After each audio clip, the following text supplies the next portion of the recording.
Hi అండి. అందరికీ useful Tipu. నచ్చితే ఒకసారి ట్రై చేసేయండి.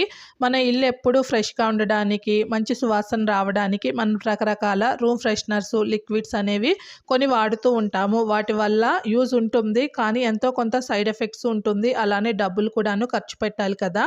ఒక్క రూపాయి ఖర్చు పెట్టకుండా ఇలా ఒకసారి ట్రై చేసేయండి. చాలా బాగా పనిచేస్తుంది.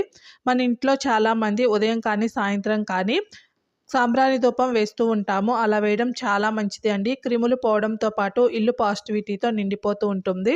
అలా చేసేవాళ్ళు ఇలా ట్రై చేయండి. ఇంకా చాలా బాగా పనిచేస్తూ ఉంటుందండి. కొన్ని పచ్చివేపాకులు తీసేసుకొని ఒక బిర్యానీ ఆకుని తుంపి వేసుకోండి. 4 లవంగాలు, అలానే కాస్త దాల్చిన చెక్క, 4 కర్పూరం బిళ్ళల్ని పొడి చేసి వేసుకొని దీన్ని వెలిగించుకొని దీని పొగని ఇల్లు మొత్తం వేసుకున్నాము అంటే పాజిటివిటీ డెవలప్ అవుతుంది. దోమలు రావు, క్రిములు పోతుంది. ఇల్లు ఎప్పుడూ సువాసనతో నిండి ఉంటుంది. టిప్ నచ్చితే లైక్ చేసి ఛానల్‌ని సబ్స్క్రైబ్ చేయండి. Thank you.